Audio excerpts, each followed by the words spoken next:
அயோத்தியா காண்டம். மிதிலையில் ஸ்ரீராமன் சீதா பிராட்டி திருமணம் நடைபெற்று முடிந்த பிறகு தசரத மன்னனும் பரிவாரங்களும் அயோத்திக்குத் திரும்பினர்.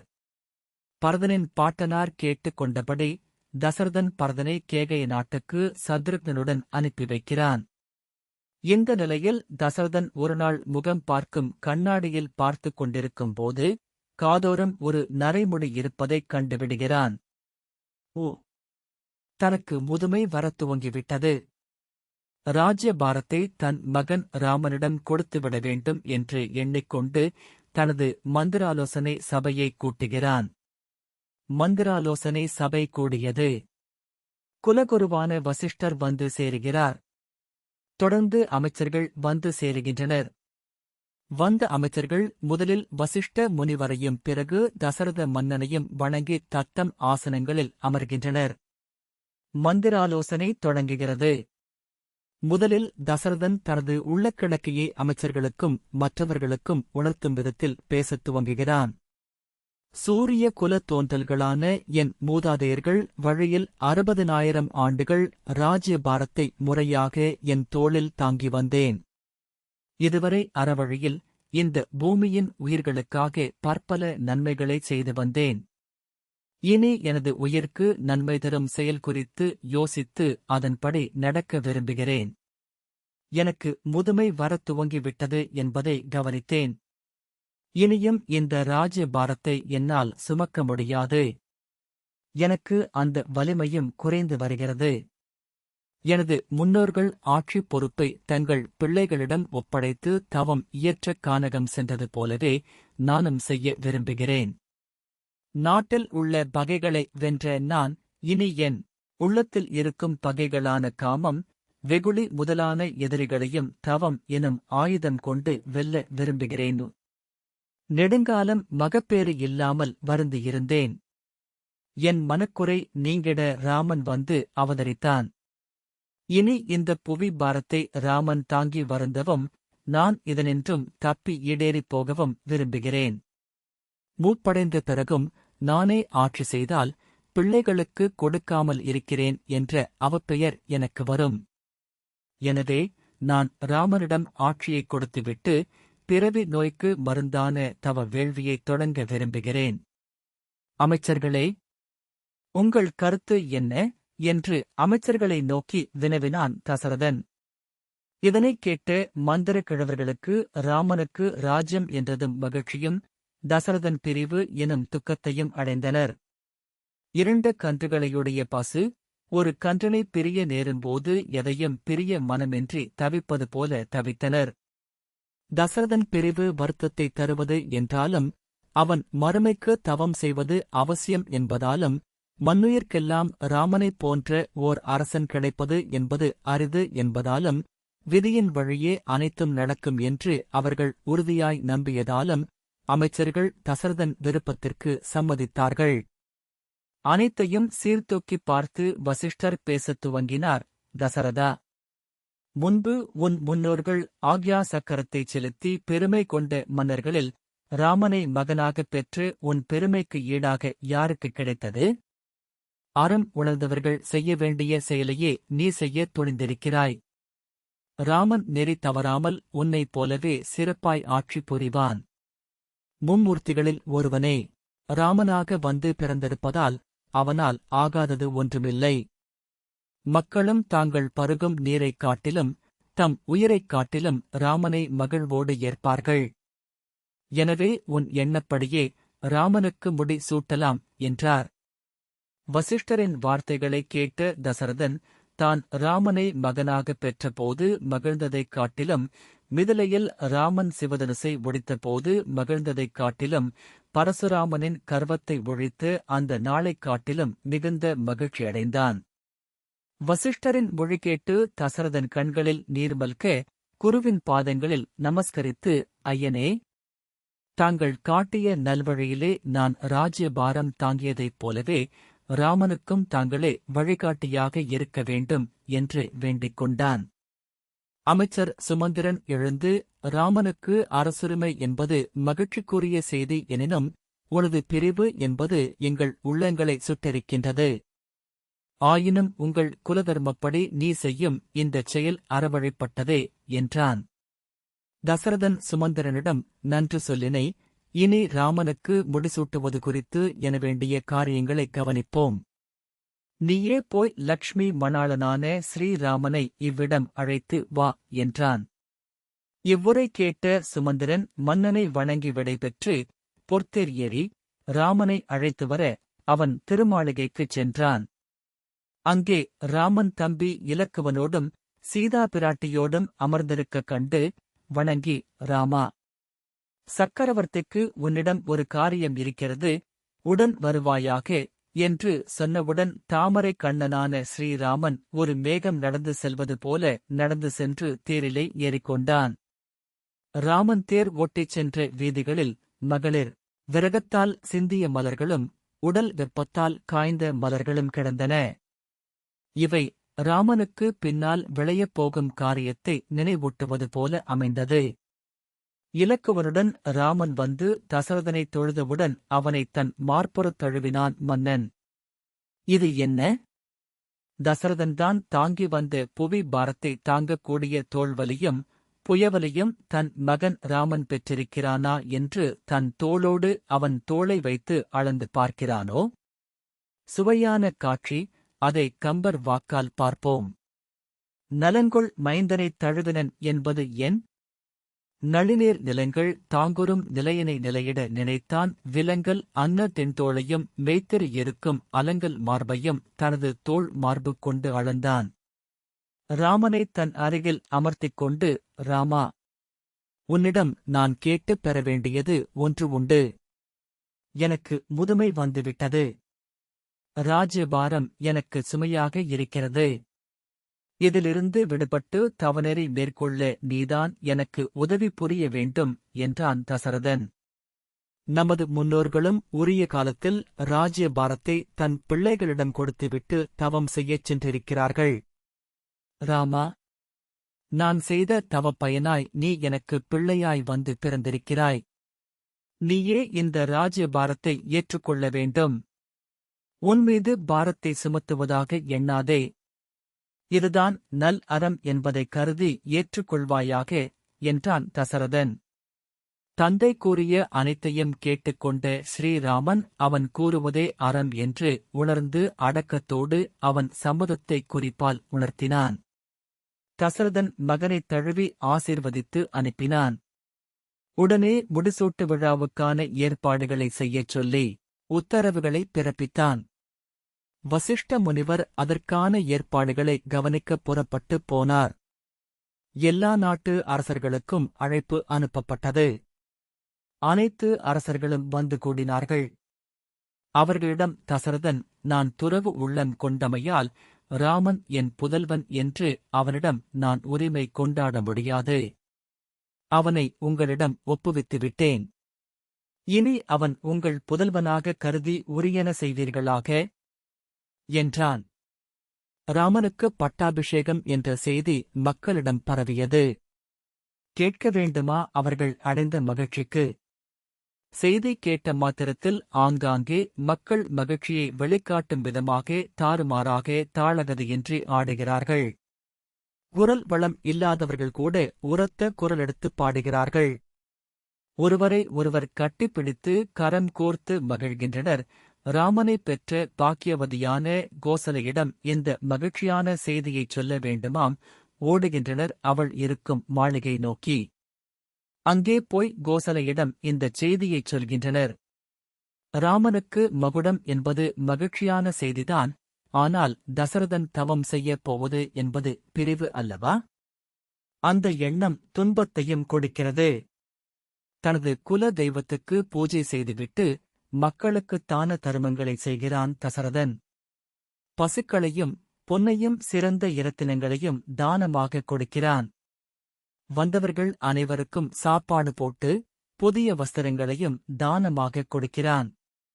என் வயிற்றில் உதித்த ஸ்ரீராமன் இனி உன்னவன், அவனுக்கு எல்லா நலன்களும் அருளுதல் உன் கடனே என்று குலதெய்வத்திடம் வேண்டிக் கொள்கிறான். தனது அரண்மனை ஜோசியரை வரவழைத்து அவரிடம் கலந்து ஆலோசித்து முடிசூட்டு விழாவிற்கு ஒரு நல்ல நாளை பார்க்கிறான். அந்த ஜோசியர் நாளையே நல்ல நாள் என்று கூற மன்னன் மகிழ்ச்சியடைகிறான். வசிஷ்டரை அழைத்து உடனே முடிசூட்டு விழாவிற்கான விரதம் முதலான காரியங்களைத் தொடங்கச் சொன்னான். ராமனிடம் செய்தி சொல்வதற்காக வசிஷ்டர் அவன் இருக்கும் மாளிகைக்குச் சென்று அவனிடம் விவரங்களைக் கூறினார். பிறகு அவனிடம் அரசு ஆளும் முறை பற்றியும் அவன் கடைப்பிடிக்க வேண்டிய பற்பல நீதிகளையும் உபதேசிக்கிறார். இனி அவன் குழந்தை அல்ல, இந்த நாட்டை ஆளப்போகும் மன்னன் அல்லவா? குலகுருவான வசிஷ்டர் செய்ய வேண்டிய கடமையல்லவா இது? வசிஷ்டர் சொல்கிறார், ராமா, நான் சொல்லும் அறவழிகளை நன்கு கேட்டு அதன்படி நடந்துகொள். நீ வேத சாஸ்திர விற்பனர்களை பேணி பாதுகாத்து அவர்களுக்கு எல்லா வசதிகளையும் செய்து கொடுக்க வேண்டும். ஏன் தெரியுமா? அவர்கள் முப்பெரும் தேவர்களைக் காட்டிலும் பஞ்சபூதங்களைக் காட்டிலும் மெய்ப்பொருளைக் காட்டிலும் உயர்ந்தவர்கள். இந்த இடத்தில் புறநானூற்று இச்செய்யுள் ஒன்றில் குறிப்பிடப்படும் சோநாட்டுப் பார்ப்பான் கிழனியன் விண்ணந்தாயன் எனும் வேத விற்பன்னர் 24 வகையான யாகங்களைச் செய்து செல்வங்கள் எல்லாம் பெற்று வாழ்ந்ததும் அவரை புலவர்கள் பாடிப் பரிசில்கள் பெற்ற வரலாற்றையும் கவனத்தில் எடுத்துக் கொள்வோம். கடும் சொற்களை பேசுவதை அறவே நீக்கிவிடு. நீதி நூல்கள் காட்டும் பாதையில் நீ நடக்க வேண்டும். எவருடனும் பகைமை கொள்ளாதே. பகைமையை நீக்கிவிட்டால் போர் செய்ய வாய்ப்பில்லை. அப்படி ஒரு நிலைமை வந்தாலும் போர் செய்யாதே. நடுநிலையோடும் மன உறுதியோடும் ஆட்சி செய். நல்லோர் சொல்லும் ஆலோசனைகளைக் கேட்டு அதன்படி நட. குடிமக்கள் உயிர் என்றால் அதனைத் தாங்கும் உடலாக நீ இரு. இன்சொல்லே பேசு. ஈகையுடன் இரு. உள்ளும் புறமும் தூயவனாக இரு. வினைத்திட்பம் உடையவனாக இரு. உயர்ந்த எண்ணங்களைக் கொண்டிரு. எப்போதும் வெற்றியோடு இரு. அரச நீதி தவறாமல் ஆட்சி செய். நல்லொழுக்க வழியில் நடப்பாயாக. நடுநிலையாளனாக இரு. ஆசைகளை விட்டொழி. குறிப்பாக பெண்ணாசை அழிவை தரும் என்பதால் அவ்வெண்ணத்தை அடியோடு விடு. இவ்வாறு பற்பல நீதிகளை வசிஷ்டர் ராமனுக்கு உபதேசித்தார். பிறகு ராமபிரானுக்குச் செய்ய வேண்டிய பூர்வாங்க சடங்குகளை செய்விக்கிறார். புண்ணிய தீர்த்தமாடி தர்பாசனத்தில் அமர்ந்து நோன்பு நோற்று தியானத்தில் அமர்கிறான் ராமன். மன்னன் நகர் முழுவதும் முரசு அறைந்து நாளைக்கு ராமனுக்கு பட்டாபிஷேகம் என்று அறிவிக்கிறார். ஏவன வள்ளுவர் இறைவன் நாளையே பூமகள் கொழுநனாய்ப் புனையும் வெளலி. இக்கோநகர் அணி கெனக் கொட்டும் பேரி அத்தேவரும் களிகொளத் திரிந்து சாற்றினார். ராமனுக்கு பட்டாபிஷேகம் என்ற செய்தி கேட்டவுடன் அயோத்தி நகரத்து மாந்தர் அனைவரும் கிடைத்தற்கரிய தேவாமிர்தம் பெற்று உண்டவர்கள் போல் பெருமகிழ்ச்சி கொண்டனர். அதன் விளைவாக நடந்தது என்ன? ஆர்த்தனர், களித்தனர், ஆடிப்பாடினர், வேர்த்தனர், தடித்தனர், சிலிர்த்து மெய்மயிர் போர்த்தனர், மன்னனை புகழ்ந்து வாழ்த்தினர், தூர்த்தனர், நீள் நிதி சொல்லினார் கெலாம். ராம பட்டாபிஷேக செய்தியைச் சொன்னவர்களுக்கெல்லாம் நிதியை வாரி வாரி வழங்கினராம் அயோத்தி மக்கள். நகரம் மிக அழகாக அலங்கரிக்கப்பட்டது. பல நிறக்கொடிகள் கட்டப்பட்டன. நகர மாந்தர் தத்தம் வீட்டு நிகழ்ச்சியைப் போல எண்ணெய் பந்தல், தோரணம், வாழை, கமுகு கட்டி அலங்கரித்து மகிழ்ந்தனர். அயோத்தி நகர் தேவலோகம் போல காட்சி அளித்தது. அப்போது நகரில் நடக்கும் ஆரவாரங்களைக் கேட்டு கைகேயியின் தாதியும் உடலில் கூன் விழுந்து தோற்றமுடைய மந்தரை எனும் பெயர் கொண்ட கோனி என்ன நடக்கிறது என்று பார்ப்பதற்காக வெளியே வந்தாள். அந்நகர் அணிவுறும் அமலை வானவர் பொன்னகர் இயல்பென பொலியும் எல்வையில் இன்னல் செய் இராவணன் இழைத்த தீமை போல் துன்னரும் கொடுமனக் கூனி தோன்றினாள். இந்தக் கூனியால் விளையப் போகும் தீமைகளை கருத்தில் கொண்டு கொடுமனக் கூனி என்றும் இறுதியில் இராவணன் வதம் செய்யப்படுவதற்கு இவள் செய்யும் சூழ்ச்சியே காரணமாக இருக்கப் போகிறது என்பதைக் காட்டும் விதத்தில் இராவணன் இழைத்த தீமை போல் இந்தக் கூனி தோன்றினாள் என அவளை கம்பர் பெருமான் நமக்கு அறிமுகம் செய்விக்கிறார்.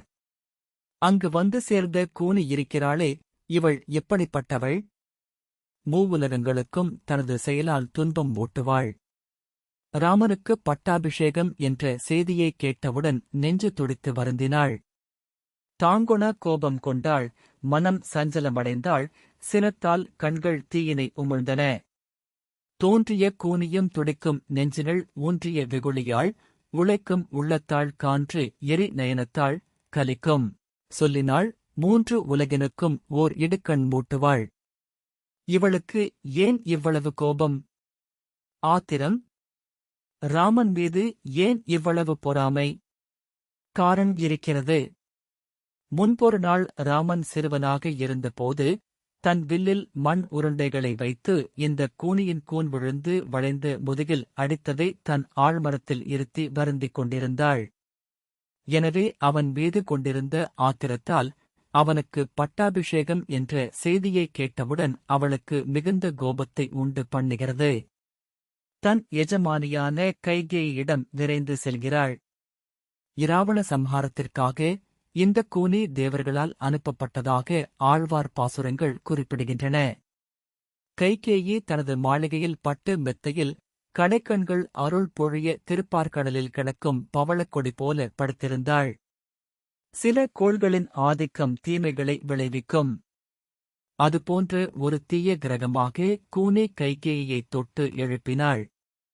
கூனியின் கை பட்டதும் விழித்துக் கொண்ட கைகேயி அரை தூக்கத்தில் எழுந்து என்னடி என்று கேட்க கூனி புலம்பத் தொடங்கினாள்.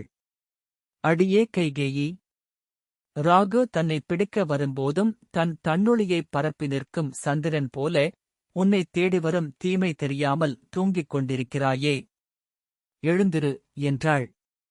என்னடி துன்பம் எனக்கு? என்ன துன்பம் நேர்ந்தாலும் அவைகளைப் போக்க வல்ல என் மக்கள் 4 இருக்கும்போது எனக்கு என்னடி கவலை? உலகத்தில் நல்ல புதல்வர்களைப் பெற்றவர்கள் இம்மையில் மட்டுமல்ல மறுமையிலும் நற்கதி பெறுவர். அதிலும் ராமனே மகனாகப் பெற்ற எனக்கு என்னடி தீமை வந்துவிடும் என்றாள் கைகேயி.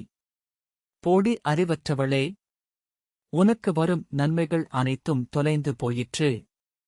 உன் செல்வம் அனைத்தும் அழிந்து போயிற்று. புத்திசாலியான கோசலை தன் புத்தியால் வாழ்கிறாள் என்றாள் கூனி.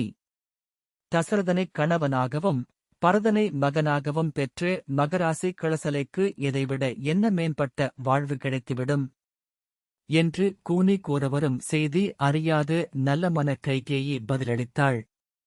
ராமனை தன் மகன் என்றும் பரதனை கோசலையின் மைந்தன் எனவும் எண்ணி வளர்த்து வந்த பாங்கும் பரந்த குணமும் நல்லெண்ணமும் இந்த கூற்றின் மூலம் விளங்குகிறது அல்லவா? சில பெண்கள் தன் கணவனுடைய தங்கையிடம் பேசும்போது என் புருஷன் என்று சொல்லாமல் உன் அண்ணன் என்று குறிப்பிடுவார்கள். அதைப் போலவும் கைகேயி சொன்னாளோ என்னவோ? தாடகை என்ற பெண்ணைக் கொன்று ஆண்கள் எல்லாம் பரிகசிக்கும்படியாகவும் வீரம் மாசு படும்படியாகவும் தன் கையில் வில் ஏந்தி நிற்கும் ராமன் நாளை முடிசூட்டிக் கொள்ளப் போகிறானாம் என்றாள் கூனி. இப்போது புரிகிறதா கோசலைக்கு வாழ்வு வந்திருக்கிறது என்று? இந்த வார்த்தைகளை கேட்டதும் கைகேயின் மனம் ஆனந்த கூத்தாடியது. ராமனுக்கு முடிசூட்டு விழாவா? என் கண்மணி ராமனுக்கா? கண்களில் மகிழ்ச்சி பொங்க உள்ளம் களிப்பில் கூத்தாட நல்ல செய்தி கொண்டு வந்து உனக்கு இந்த மணிமாலை என்று ஒரு விலை மதிக்க முடியாத இரத்தின ஹாரத்தை பரிசாக அளித்தாள். கைகேயி வருந்துவாள் என்று எதிர்பார்த்ததற்கு மாறாக இப்படி ஆனந்த கூத்தாடியது கண்டு கூனிக்கு ஆத்திரம் வந்தது. கூச்சலிட்டாள், கைகேயியை அதட்டினாள், கோபமாய் பார்த்தாள், வைத்தாள், வெப்ப பெருமூச்சு விட்டாள், தன் கோலத்தை அலங்கோலமாக ஆக்கிக் கொண்டு ஒப்பாரி வைத்து அழுதாள். கைகேயி பரிசளித்த இரத்தின மாலையை தூக்கி எறிந்தாள். அந்த கூனியின் உடல் மட்டும் கூனல் அல்ல, அவள் மனம், குணம், செயல் அனைத்துமே கோணல்தான். அவள் கைகேயியை பார்த்து சொல்கிறாள், அடியே, நீ பேதை, அறிவிலி, பைத்தியக்காரி, உன் மகனோடு நெடுநாள் வாழ்ந்து துன்பப்படப் போகிறாய். நீ உன் மூத்தாளான கிளசலைக்கு தாதியாகி சீரழியப் போகிறாய். அதை என்னால் பார்த்து கொண்டிருக்க முடியாது. ராமனுக்கு முடிசூட்டினால் அவன் சீதையோடு ஆடம்பரமாக சிம்மாசனத்தில் வீற்றிருக்க, உன் மகன் பரதன் அவனுக்கு ஏவல் செய்யும் தொண்டனாக இருக்க வேண்டும். இந்த நிலையை உணர்ந்த பிறகும் நீ மகிழ்ச்சி அடைகிறாய் என்றால் நான் என்ன சொல்ல இருக்கிறது? கோசலை தன் சாமர்த்தியத்தால் அரசனை கைக்குள் போட்டுக்கொண்டு ராமனுக்கு அரசுரிமை வாங்கிவிட்டாள். அவள் வாழ்வாள். நீயும் இருக்கிறாயே. பரதன் உன் மகனாய் பிறந்ததால் செல்வமிழந்து தவிக்கிறான். அவன் இவ்வுலகில் பிறந்தும் பிறவாதவனாக இருக்கிறான். அந்த ராமனும் லக்ஷ்மணனும் இந்த பூமியை அளவற்ற காலம் செல்வச் செருக்கோடு ஆள உன் மகன் பரதனும் சத்ருக்குனனும் காடு போய் தவமியற்றி விரதம் மேற்கொள்ளுதல் நன்று. அரச குலத்தில் எல்லா சிறப்புகளோடும் பிறந்திருந்தும் பரதன் நாடாளும் பேறு பெறாதவன். இப்படி ஒரு சூழ்ச்சியை மனதில் கொண்டுதான் தசரதன் பரதனை கேகய நாட்டுக்கு அனுப்பிவிட்டு ராமனுக்கு முடி சூட்ட ஏற்பாடு செய்கிறான் என்று இப்போது எனக்குப் புரிகிறது. ஐயோ பரதா, என் அப்பனே, நீ என்ன செய்வாய்? தந்தையோ உனக்கு துரோகம் செய்கிறான். தாயும் உன்னை பொறுத்தவரை கொடியவளாக இருக்கிறாள். என்ன செய்வாய்? கைகேயி, நீ அரசியாய்ப் பிறந்து அரசியாக அரண்மனையில் வளர்ந்து சக்கரவர்த்திக்கு வாழ்க்கைப்பட்டும் துயரக் கடலில் வீழ்கிறாயே. ராமனை விட எந்த விதத்திலும் குறைவில்லாத பரதன் சாக்கடையில் இழுந்த அமுதம் போல வீணாகிறானே. இப்படி கூனி பேசிய சொற்கள் கைகேயிக்கு மேலும் கோபத்தை மூட்டியது. கண்கள் சிவந்தன. கூனியைப் பார்த்து, கொடியவளே, சூரிய குலத்தில் உதித்த மன்னர்கள் உயிரும் செல்வமும் போனாலும் சத்தியம் தவறமாட்டார்கள். அப்படி மனு நீதிப்படி ராஜ்ய பரிபாலனம் நடைபெறும்போது உன் இழிந்த புத்தியால் இப்படி பேசிவிட்டாய். நீ எனக்கும் நல்லவள் இல்லை, பரதனுக்கும் நல்லவள் இல்லை. தர்ம நியாயப்படி பார்த்தால் நீ உனக்கே நல்லவள் இல்லை. ஊழ்வினை உந்த இங்கே வந்து இப்படியெல்லாம் பேசுகிறாய். எனக்கு நல்லையும் அல்லை, நீ என் மகன் பரதன் தனக்கு நல்லையும் அல்லை. அத்தருமமே நோக்கின் உனக்கு நல்லையும் அல்லை. வந்து ஊழ்வினை தூண்ட மனக்கு நல்லன சொல்லினை மதியிலா மனத்தோய். ஒருவர் வாழும்போதும் புகழுடன் வாழ வேண்டும். இறந்த பிறகும் புகழுடன் வாழ வேண்டும். அந்தப் புகழை நேர்மையோடும் தர்மத்தோடும் நடந்து தக்க வைத்துக் கொள்ள வேண்டும். தர்மப்படி மூத்தவனை அரசாள வேண்டும். அதற்கு மாறானதைச் செய்தால் அது இழுக்கு. செய்யத்தக்கது அன்று. புரிந்துகொள். மதிகெட்டவளே, நீ பேசிய பேச்சுக்கு உன் நாவை அறுத்தெறிந்திருக்க வேண்டும். பழகிய காரணத்துக்காக பொறுத்துக் கொள்கிறேன். நீ பேசியது வெளியே தெரிந்தால் ராஜ தண்டனைக்கு ஆளாவாய். இதோடு வாயை மூடிக்கொள். இனி என் முன் நிற்காதே. ஓடிவிடு என்றாள் கைகேயி. கைகேயி, நீ என்னிடம் கோபப்பட்டாலும் அடித்து விரட்டினாலும் உனக்கு உண்மையை உணர்த்தாமல் போக மாட்டேன் என்று சொல்லிக்கொண்டே கைகேயின் பாதங்களில் வீழ்ந்து பணிந்து வணங்கி மேலும் பேசுகிறாள் மந்தரை. மூத்தவன் இருக்க இளையவனுக்கு பட்டம் இல்லை என்கிறாய். சரி, அப்படியானால் வயதில் மூத்த தசரதன் இருக்கும்போதே ராமனுக்கு முடிசூட்டல் எங்கனம் பொருந்தும்? அப்படி இருக்க பரதனுக்கு முடிசூட்டுதல் எப்படி தவறாகும்? செல்வம் வந்துவிட்டால் உறவு ஏது? கோசலையும் ராமனும் இனி முன்போல இருப்பர் என்பது என்ன நிச்சயம்? மனத்தால் உனக்கு தீங்கு செய்ய நினைப்பார்கள். ராமனுக்கு ராஜ்யம் என்று ஆகிவிட்டால் பொறாமை குணம் கொண்ட கோசலை உன்னையும் உன் மகனையும் எப்படி நடத்துவாள்? அவள் உவந்து போடும் பிச்சைதான் உங்களுக்கு கிடைக்கும். இப்போது நீ விரும்பியவர்களுக்கெல்லாம் தான தர்மம் செய்கிறாயே, இனி முடியுமா? அந்த கோசலையிடம் போய் தானம் செய்ய பொருள் கொடு என்று கேட்பாயோ? அல்லது கேட்பவர்களுக்கு இல்லை என்று சொல்லி அனுப்பிவிடுவாயோ? அல்லது கொடுக்க முடியவில்லையே என்று அவமானத்தால் மாண்டு போவாயோ? எப்படி இருக்கப் போகிறாய்? சொல். நீ ஒரு பேரரசி என்று நினைத்துக் கொண்டிருக்கும் உன் தாய் தந்தையர் இங்கு வந்து நீ இருக்கும் நிலையைப் பார்த்தால் என்ன நினைப்பார்கள்? ஜனகன் முன்னமே உன் தந்தையிடம் பகை கொண்டவன். உன் கணவனுக்கு அஞ்சி இதுவரை வாழாவிருக்கிறான். இனி ராமன் அரசன் என்று ஆகிவிட்டால் அவன் தன்னுடைய மாமனார் பக்கம் இருப்பான். அப்போது உன் தந்தையின் கதி என்ன? கோசலையைப் போல முயன்றிருந்தால் நீயும் உன் மகன் பரதனை அரசனாக்கியிருக்கலாம். அதை நீ கெடுத்துவிட்டாய். இனி வழி வழியாக ராமன் வழித்தோன்றல்களுக்கே அரசுரிமை போய்விடும். பரதனும் சத்ருக்கனனும் திண்டாடிக் கொண்டிருப்பார்கள். இவ்வாறு கூனி எனும் மந்தரை கைகேயின் மனதை சிறுக சிறுக மாற்றினாள். கைகேயிக்கு திருமணமாகி கணவன் வீட்டுக்கு வந்தபோது அவள் அன்னை இந்த மந்தரை எனும் கூனியை துணையாக அனுப்பினாள். இப்போது உனக்கு கேடு வந்துற்றபோது நான் காப்பாற்றவில்லை என்ற ஏச்சு எனக்கு வரும் என்று சொல்லி கூனி கைகேயியை தூண்டுகிறாள். தீய மந்தரை இவ்வுரை செப்பலும் தேவி தூய சிந்தையும் திரிந்தது சூழ்ச்சியின் இமையோர் மாயையும். அவர் பெற்றுள்ள வரம் உண்மையாலும் ஆய அந்தணர் இயற்றிய அருந்தவத்தாலும். கைகேயி மனம் மாறி தசரதனிடம் வரம் கேட்டு ராமனை காட்டுக்கு அனுப்ப வேண்டும். ராமன் காட்டில் அரக்கர்களை அழைத்து இராவண சம்ஹாரமும் நிறைவேற வேண்டுமென்று தேவர்கள் மாயம் செய்திருந்தார்கள். அதன் பயனாகவும் ரிஷிகளும் வேதியர்களும் அரக்கர்களின் அழிவுக்காக செய்து அரும்பெரும் தவ வேள்விகளின் பலனாலும் மந்தரை கைகேயின் மனதை மாற்றிவிட்டதறிந்து தேவர்கள் மகிழ்ந்தார்கள். மந்தரை செய்த மாயத்தின் விளைவாக கைகேயி மனம் மாறினாள். கூனியின் சொற்கள் மட்டுமா அதற்குக் காரணம்? இல்லை இல்லை, தேவர்களின் மாயையும் ரிஷிகளின் வேண்டுதலும் கூட காரணமாயின. அரக்கர்கள் செய்த பாபமும் அறவோர் செய்த தவமும் கூட நல்ல சிந்தனையுள்ள கைகேயின் மனம் தெரிய காரணமாக இருந்தது. ஏனெனின் ராம அவதாரமே இராவண சம்ஹாரம்தான் நோக்கம்.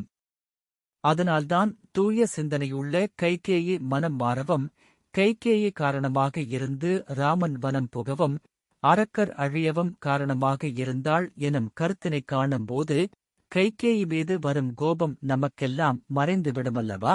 தன்னைக் காட்டுக்கு அனுப்ப காரணமாக இருந்த கைகேயியை தன் தாய் என்று இறுதியில் ராமபிரான் பெருமை கொண்டது மட்டுமல்ல, தன் தந்தை தசரதனையும் அவள் இனி என் மனைவி இல்லை என்று கூறிய சபதத்தையும் மாற்றிக்கொள்ளச் செய்கிறானே. மனம் மாறிய கைகேயி கூனியை அன்போடு பார்த்து, மந்தரை, நீ எனக்கும் நல்லவள், என் மகனுக்கும் நல்லவள். நீ கூறியபடி பரதன் அரசன் ஆவதற்கு ஓர் உபாயம் சொல் என்றாள். சற்று முன்புதான் கைகேயி அந்தக் கூனியை நீ எனக்கு நல்லையும் அல்லை, நீ என் மகன் பரதனுக்கும் நல்லையும் அல்லை, அத்தரும நோக்கில் உனக்கும் நல்லையும் அல்லை என்று சொன்னதை மாற்றி இப்போது கூனி தனக்கும் தன் மகனுக்கும் நல்லவள் என்கிறாள் கைகேயி. எதுகாரும் கைகேயியை அறிவிலியென பழித்த கூனி அதை மாற்றிப் பேசுகிறாள். அறிவாற்றல் மிக்க கைகேயி, என் சொல்லைத் தட்டாமல் நடந்தால் பரதன் முடிசூட்டிக் கொள்வது உறுதி என்றாள். உடலைப் போலவே உள்ளமும் கோணலாகிப் போன கூனி மேலும் பேசுகிறாள். முன்பு சம்பராசுரனுடன் நந்த போரில் உன் கணவன் தசரதனுக்கு நீ செய்து உதவியைப் பாராட்டி அவன் உனக்கு 2 வரங்களைக் கொடுத்தானல்லவா? அதனை நீ பிறகு பெற்றுக் கொள்வதாக கூறியிருந்தாயல்லா? ஆமாம், அந்த 2 வரங்களையும் நீ இப்போது கேட்டுப் பெற்றுக்கொள். நீ பெறும் 2 வரங்களில் ஒன்றினால் பரதனுக்கு அரசுரிமையையும் மற்றொரு வரத்தினால் ராமன் 7 பருவங்கள் பெரும் காட்டில் சுற்றித் திரியும்படியும் செய்வாயாக. இராஜ்யம் உன் மகன் பரதனுக்கு கிடைக்க இது ஒன்றே வழி என்றாள் கூனி. இப்படிச் சொன்ன கூனியை மனமகிழ்ந்து கைகேயி ஆறத் தழுவிக் கொண்டாள். நவரத்ன மாலையையும் பொருளையும் கொடுத்து என் மகனுக்கு இவ்வுலகம் கிடைக்கும்படி செய்தாய். நீ இனி அவனுக்கு தாய் போன்றவள் என்று பாராட்டினாள். நீ கூறிய உபாயம் மிகவும் நன்று. அதன்படியே நான் செய்து முடிப்பேன். இல்லையெனில் என் ஆவி துறப்பேன். மந்தரையை வெளியே போகச் சொல்லிவிட்டு கைகேயி தன் மலர் மஞ்சத்திலிருந்து இறங்கி கீழே விழுந்து தலையில் சூடியிருந்த மலர்களைப் பீத்து எறிந்தாள். இடையில் அணிந்திருந்த மேகலையை அறுத்து வீசினாள். பாத கிண்கிணியையும் கை வளையல்களையும் கழற்றி எறிந்தாள். நெற்றியில் அணிந்திருந்த குங்குமத் திலகத்தை அழித்தாள். மேலே அணிந்திருந்த இரத்தின ஆபரணங்களை வீசி எறிந்தாள். கூந்தலைப் பிரித்து தரையில் பறந்து விரிந்து கிடக்குமாறு செய்தாள். கண்களில் பூசியிருந்த அஞ்சனம் கரைய அழுதாள். இலைகளும் பூக்களும் நீங்கிய வெற்று மரம் போல நிலமிசை வீழ்ந்தாள். அழகும் மங்கலமும் தரும் பொருட்களையெல்லாம் நீக்கிவிட்டு பின்னால் தனக்கு வரப்போகும் கைமை கோல நிலையை முன்னதாகவே மேற்கொண்டாள் கைகேயி. நவ்வி வீழ்ந்தன நாடக மயில் துயின்றன கவ்வை கூர்தரச்சனகியாம் கடிகமழ் கமலத்து அவ்வை நீங்கும் என்று அயோத்தி வந்து அடைந்த தன்வை ஆம் எனக் கிடந்தனள் கேகையன் தனையை. துள்ளி விளையாடுகின்ற மான் கீழே விழுந்து கிடப்பதைப் போல கிடந்தாள். தோகை விரித்தாடும் மயில் துயில் கொள்வது போல தரையில் கிடந்தாள். மணமிக்க செந்தாமரை மலரில் வாசம் செய்யும் திருமகளான ஜானகி அயோத்தி நகரை விட்டு நீங்கினாள் என்று கருதி அந்த இடத்திற்கு வந்துவிட்ட லக்ஷ்மியின் மூத்தவளான மூதேவி போல கிடந்தாள் கேகய மன்னனின் புத்திரியான கைகேயி. அன்றைய பொழுது சாய்ந்தது. இரவு நேரம் வந்து சேர்ந்தது. இரவின் நடுஜாம நேரம். மறுநாள் முடிசூட்டு விழாவிற்கான ஏற்பாடுகளையெல்லாம் செய்து முடித்துவிட்டு தன் அன்பிற்கு அதிகமும் பாத்திரமான கைகேயின் இல்லத்துக்கு மகிழ்ச்சியோடு வந்து சேர்ந்தான் தசரதன். மாளிகையின் உள்ளே சென்று தரையில் அலங்கோலமாக விழுந்து கிடக்கும் கைகேயியைக் கண்டான். ஒரு யானை தன் துதிக்கையால் எடுப்பது போல அவளை தன் நீண்ட கரங்களால் தூக்கி எடுத்தான். அவரது கைகளை விலக்கிவிட்டு அவள் மீண்டும் சரிந்து தரையில் வீழ்ந்தாள். கைகேயி, என்ன நடந்தது? உனக்கு இழிவு செய்தவர் யாராயினும் என் கையால் மாண்டொழிவர். நடந்ததைச் சொல். அதன் பிறகு பார் என்றான் தசரதன். என்பால் உமக்கு உண்மையான அன்பும் அருளும் உண்டு என்றால் முன்னே எனக்கு அளித்தவற்றை நீங்கள் மனமுவந்து இப்போது தரவேண்டும் என்றாள் கைகேயி. இதைக் கேட்டு தசரதன் சிரித்தான். உன் உள்ளம் விரும்பியதைச் செய்வேன், மறுக்க மாட்டேன். உன் மகனும் வள்ளலும் என் கண்மணியுமான ராமன் மீது ஆணை என்றான் தசரதன். தசரதன் ராமன் மேல் ஆணையிட்டுக் கூறியதால் வாக்கு தவறமாட்டான் என்று உறுதி செய்து கொண்ட கைகேயி, தேவர்கள் சாட்சியாக சம்பராசுர யுத்தத்தின் போது நீங்கள் கொடுப்பதாகக் கூறிய 2 வரங்களை இப்போது நீங்கள் எனக்குத் தருவீராக என்றாள். நான் வாக்களித்த வரங்கள் வேண்டுமென்றால் நேரடியாக கேட்காமல் அதற்கு இத்தனை துன்பப்படுவானேன்? தரவேண்டியதை தராமல் இருப்பது பாவம். உடனே கேள், தருகிறேன் என்றான். உடனே கைகேயி கேட்கிறாள், ஏய வரங்கள் 2இல் ஒன்றினால் என் செய் உலகாள்வது, சீதை கேள்வன் ஒன்றால் போய் வனம் ஆள்வது எனப்புகன்று நின்றாள் தீயவை யாவையினும் சிறந்த தீயாள்.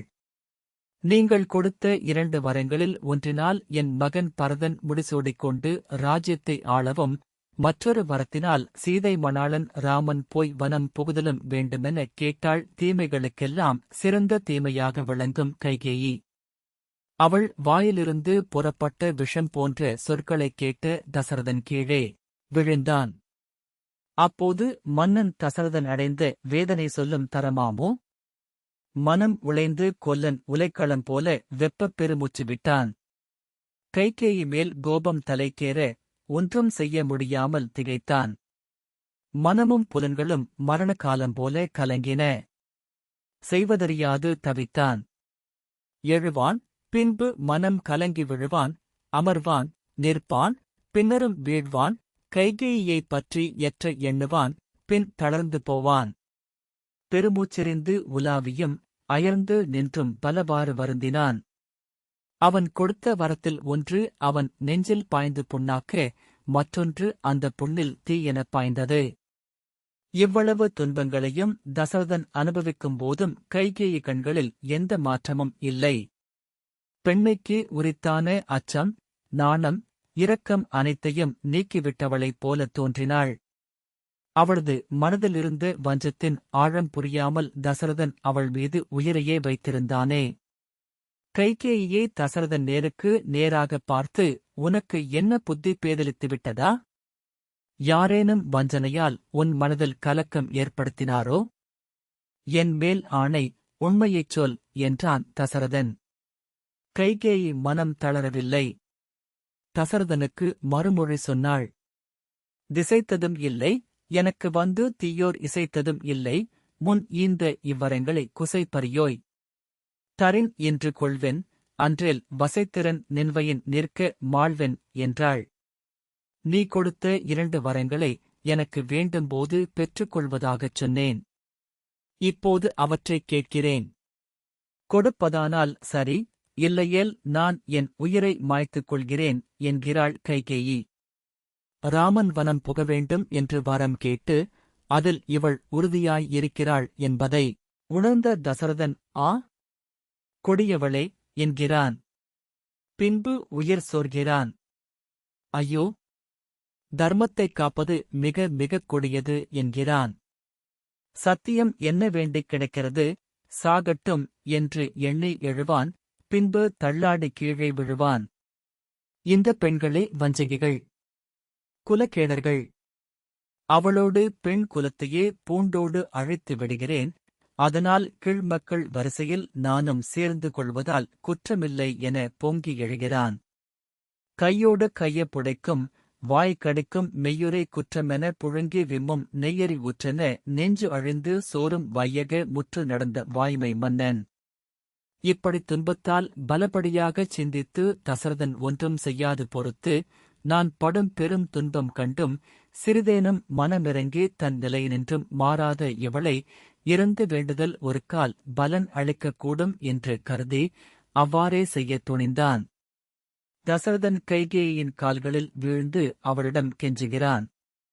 கைகேயி, கைகேயி, உன் மகன் பரதன் இந்த அரசை ஏற்க மாட்டான். அப்படி அவன் ஏற்றுக்கொண்டாலும் இந்த நாடு மக்களும் ஏற்றுக்கொள்ள மாட்டார்கள். பரதன் நாடு ஆள ராமன் காடு புகுதலை தேவரும் ஒப்பமாட்டார்கள். ராமன் காடு சென்றால் மக்கள் உயிர் வாழ மாட்டார்கள். அப்புறம் நீ யாரோடு இருந்து இந்த அரசை ஆளப்போகிறாய்? ராமனை முடிசூட்டிக் கொள்ள முறைப்படி கேட்டதால் அவன் ஒப்புக்கொண்டான். நீ உன் மகன் பரதனுக்கு ஆட்சி வேண்டும் என்பதை ராமனிடம் கூறினால் அவனே மனம் விரும்பி ராஜ்யத்தை கொடுத்து விடுவான். கைகேயி, நீ என் கண்களை வேண்டுமானாலும் கேள், கொடுத்து விடுகிறேன். என் உயிரை வேண்டுமானாலும் கேள், கொடுத்து விடுகிறேன். வேண்டுமானால் உன் மகனுக்கு இந்த ராஜ்யத்தை எடுத்துக்கொள். மற்றொரு வரத்தை மட்டும் மறந்துவிடு. கைகேயி, நான் சொன்ன சொல் தவறமாட்டேன். தவறினால் அது குற்றமாகும். நான் வேண்டுகின்ற வரத்தை நீ மனமிறங்கி தர வேண்டும். இரக்கமற்ற பேய்கூட வருந்தி ஒருவர் யாசித்தால் மனம் இறங்கித் தந்துவிடும். நீ தரலாகாதா? இப்படி பல பல சொல்லி இறைஞ்சியும் அந்த தீயவள் கைகேயி மனம் இறங்கவில்லை. மன்னா, இந்த வரங்களை முன்னே தந்தாய். இப்போது தர மறுத்து கோபப்பட்டால் உன் வாய்மை என்னாவது? வாய்மைக்கு ஒரு தசரதன் என்று உலகத்தார் சொல்வார்களே. இனி யார் இருக்கிறார்கள் இந்த உலகில் வாய்மையைக் காக்க? இந்தச் சொற்களைக் கேட்டு வருந்திய தசரதன், இவள் பெண் அல்ல, உயிரைக் கொல்லும் விஷம் என்று மூர்ச்சித்துப் பின் எழுந்து மறுபடியும் கெஞ்சுகிறான். நாடு முழுவதையும் கொடுத்து விடுகிறேன். பொய் கூறேன். உன் மகனே இந்த ராஜ்யத்தை ஆளட்டும். நீயே ஆண்டுகொள். உன் அதிகாரத்தைச் செலுத்து. ஆனால் என் மகன், என் கண் போன்ற ராமன் இந்த நாட்டை விட்டு கானகம் போக மட்டும் சொல்லாதே. எனக்கு இந்த வரத்தைக் கொடு என்றான். ராமனைக் காணாமல் நான் உயிரோடு இருக்க மாட்டேன். எனவே என் உயிர் உன் அடைக்கலமாக உன் கையில் இருக்கிறது. அதை நீ காத்திட வேண்டும். தயவு செய்து மனம் இறங்குவாயாக. நீ இறப்பது போல கேட்டாலும் வலிமையுள்ள நீ எனக்கு இடும் ஆணைதான் நீ கேட்பது. இது அறமல்ல, கொடுத்த வாக்கை தவறவிடுவதுதான் தர்மமா என்றாள் கைகேயி. இவ்வளவு மன்றாடியும் மனம் இறங்காததைக் கண்டு மன்னன், இனி ராமன் காடு போவதைத் தடுக்கவும் இயலாது, என் உயிர் பிரிவதையும் தடுக்க இயலாது என்று உணர்ந்து அயர்வுற்று கீழே வீழ்ந்தான். இதுவரை இனியவளாக பழகி வந்த இந்த கைகேயியிடம் இவ்வளவு கொடுமையும் அற்பத்தனமும் குடிகொண்டிருப்பதைக் கண்டு துயரம் கரை காணாததாயிற்று. தரையிலே மனம் வெதும்பி புரள்கிறான். கணவனோடுதானும் இறந்து போகும் பெண்களை பார்த்திருக்கிறேன். ஆனால் கணவன் உயிரையே போக்கிடும் உன் போன்றவளை நான் பார்த்ததில்லை. பெண்மை குணங்கள் எதுவுமே இல்லாத நீ கணவனையே கொல்லத் துணிந்து விட்டாய். உன்னை நான் கொல்லாவிடினும் உலகத்தார் உன்னைக் கொன்று ஒழிப்பர். பெண்களுக்கே உரித்தான அச்சம், மடம், நாணம், பயிர்ப்பு எதுவும் இல்லாத நீ பெண்ணே அல்ல. நாணமில்லார் நங்கையாகார். உருவத்தால் பெண்ணாயினும் ஆண்பாலரே. உடல்வலி, படைவலி, மதிவன்மை போன்ற எல்லா சிறப்பையும் பெற்ற அரசர் மற்றும் தேவர்களை வென்று தசரதன் என்று பெயர் பெற்ற நான் ஒரு சாதாரண பெண்ணாலே மனைவியாலே கேடுற்றான் எனும் பழிச்சொல்லுக்கு ஆளாகிவிட்டேனே. இப்படி பற்பல சொல்லி புலம்பினான் தசரதன். எதற்கும் இறங்காத கொடுமனக் கைகேயி, அரசே, பலபடியாக பேச வேண்டாம். நான் கேட்ட வரங்களை தவறாது கொடுத்ததாக மனதாரச் சொல். இல்லையேல் இப்போதே உயிர் விடுவேன் என்றாள். இவளது கொடுஞ்சொல் கேட்ட மன்னன், இவள் இறந்து விடுவேன் என்கிறாளே என்று கருதி இந்த வரங்களைத் தந்தேன் என்றான். நான் இறந்து போய் விண்ணுலகை ஆள்வேன். ஆனால் நீ உன் மகனோடும் கூடி வசை வெள்ளம் கூடி பழியாகிய பெருவெள்ளத்தில் நீந்திக் கொண்டிரு என்று சொல்லி மயங்கி கீழே விழுந்தான்.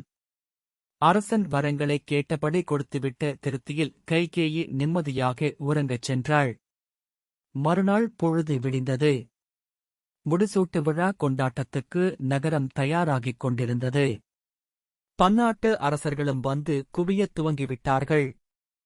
பட்டாபிஷேக மண்டபத்துக்கு வந்த வசிஷ்டர் தேவையான பொருட்களைக் கொண்டு வந்து சேர்த்து நிகழ்ச்சிகளைத் தொடங்கத் தயாரானார். மன்னனைக் கூட்டிக் கொண்டு வர சுமந்திரன் கிளம்பிச் சென்றான். சக்கரவர்த்தி கைகேயியின் அரண்மனையில் இருப்பது அறிந்து அங்கே சென்றுதான் வந்த விவரத்தை கூறுகிறான். அதற்கு முன்பாக கைகேயி எதிர்ப்பட்டு ராமனை உடனே இங்கு அழைத்து வருமாறு சுமந்திரனிடம் பணித்தாள்.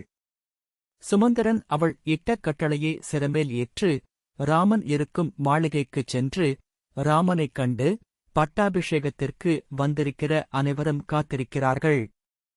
அதற்குள் உன் சிறிய அன்னை கைகேயி உன்னை அழைத்து வரும்படி பணித்திருக்கிறார்கள். விரைவில் வருகவெனக் கூறினார். இந்த உத்தரவைக் கேட்டதும் ராமன் எழுந்து அரங்கப் பெருமானைச் சென்று வணங்கிவிட்டு இன்னிசை கீதங்களும் வாழ்த்துரைகளும் முழங்க சுமந்திரனோடு புறப்பட்டான்.